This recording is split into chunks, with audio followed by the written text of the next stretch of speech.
برادران اسلام،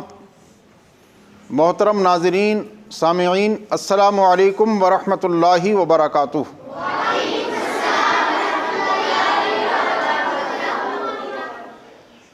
آج کا ہمارا موضوع ہے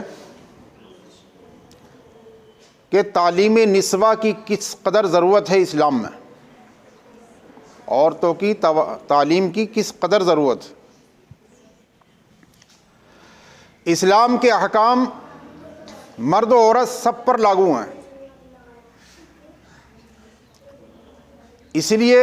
ارشاد فرمایا، حدیث پاک میں فرمایا، طلب العلم فریضۃ علی کل مسلم و مسلمہ،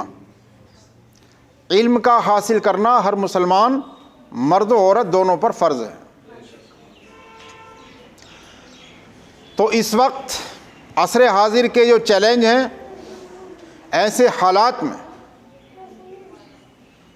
تعلیم نسواں کی کس قدر اہمیت اور ضرورت ہے،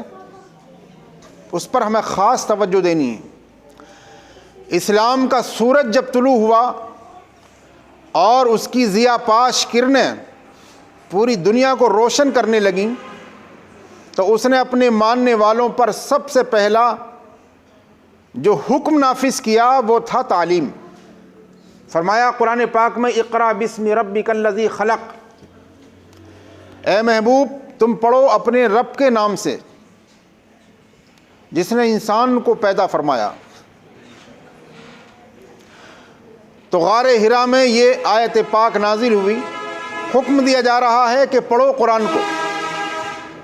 اگر معاشرے کو سنوارنا ہے تو پڑھو قرآن کو، اگر دنیا میں ترقی کرنا ہے تو پڑھو قرآن کو، اگر ملت کو آگے بڑھانا ہے تو پڑھو قرآن کو، اگر آسمان کی وسعتوں کو ناپنا ہے تو پڑھو قرآن کو، زمین کی گہرائیوں میں نظر ڈالنا ہے تو پڑھو قرآن کو۔ تو قرآن عظیم میں سب کچھ ہے، فرمایا تبیانا لکل شیء، ہر چیز کا بیان قرآن میں۔ اس لیے تعلیم مرداں کے ساتھ ساتھ تعلیم نسواں کی بھی خاص اہم ضرورت ہر دور میں رہی ہے اور ہے، تاکہ امت مسلمہ جہالت کی تاریکیوں سے آزاد ہو سکے اور علم کی روشنی میں نہ صرف سانس لے سکے بلکہ پوری دنیا میں ایک کامیاب اور ترقی یافتہ قوم کی شکل میں ابھر سکے۔ حدیث پاک میں آقا کریم صلی اللہ تعالی علیہ وسلم نے ارشاد فرمایا، العلم نور، علم جو ہے وہ ایک روشنی ہے۔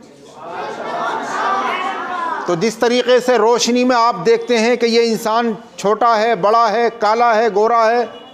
کیسا ہے، اسی طریقے سے علم جو ہے وہ ایک روشنی ہے، اس کے ذریعے سے آپ پتہ لگا سکتے ہیں کہ یہ صحیح ہے، یہ غلط ہے، یہ حلال ہے، یہ حرام ہے، یہ جائز ہے، یہ ناجائز ہے۔ تو علم جو ہے ایک روشنی ہے، اور علم ایک ایسا ساتھی ہے جو کبھی ساتھ چھوڑنے والا نہیں ہے، نہ دنیا میں ساتھ چھوڑنے والا، آپ جنگل میں اکیلے تنہا چلے جاؤ تو وہاں بھی ساتھ چھوڑنے والا نہیں، قبر میں ساتھ چھوڑنے والا نہیں، آخرت میں ساتھ چھوڑنے والا نہیں۔ تو علم کی ضرورت ہر ایک کو ہے، اور دنیاوی تعلیم بھی حاصل کرنا چاہیے، لیکن دین کا جو علم ہے یہ مسلمان کے لیے فرض قرار دیا گیا ہے، اس کو فرض، تاکہ آپ سمجھیں کہ اسلام کیا ہے، اسلام کے احکام کیا ہیں۔ اس لیے ضرورت کے مطابق علم کا سیکھنا فرض ہے۔ اقوام عالم کی تاریخ کا مطالعہ کرنے والے حضرات جانتے ہیں کہ ہر دور میں وہی قومیں کامیاب ہوتی ہیں، سب سے زیادہ کامیاب حکمران اور ترقی یافتہ وہی قومیں ہیں جو تعلیم حاصل کرتی ہیں۔ اسلامی تاریخ کا مطالعہ کیا جائے تو معلوم ہوگا کہ پوری انسانیت کی ترقی کے لیے اسلام نے بھی جو طریقہ اختیار کیا وہ یہی تعلیم کا طریقہ تھا۔ اسلام کے جو بھی احکامات ہیں ان پر عمل پیرا ہونا عورتوں کے لیے بھی اتنا ہی اہم اور ضروری ہے جتنا کہ مردوں کے لیے ضروری، سوائے اس کے کہ ان میں سے کسی کے لیے کوئی تخصیصی حکم الگ سے نہ آ گیا ہو، کوئی تخصیصی حکم عورتوں کے لیے الگ سے نہ آ گیا ہو۔ اس کے علاوہ جس طریقے سے تعلیم مرداں کی ضرورت ہے، اسی طریقے سے تعلیم نسواں کی بھی ضرورت۔ حصول علم کے حوالے سے بھی یہی بات ہے یعنی اس کے حصول کے جو احکام ہیں وہ صرف مردوں کے لیے نہیں بلکہ مرد اور خواتین دونوں ہی کے لیے یکساں اور برابر ہیں۔ یہی وجہ ہے کہ خود اللہ کے رسول صلی اللہ تعالیٰ علیہ وسلم نے صحابہ کرام کے ساتھ ساتھ ازواج مطہرات کو بھی زیور علم سے اس حد تک آراستہ اور پیراستہ کیا کہ ہجرت مدینہ کے بعد ایک طرف جہاں اصحاب صفہ تھے تو وہیں دوسری جانب خواتین کی پہلی مرکزی درسگاہ حضرت عائشہ صدیقہ رضی اللہ تعالی عنہا کی تعلیم گاہ قرار پائی، اور جہاں سے مرد و زن دونوں ہی نے یکساں طور پر اپنی علمی تشنگی بجھائی اور مسائل کا حل تلاش کیا۔ اللہ تعالی ہم سب کو تعلیم حاصل کرنے کی توفیق رفیق عطا فرمائے۔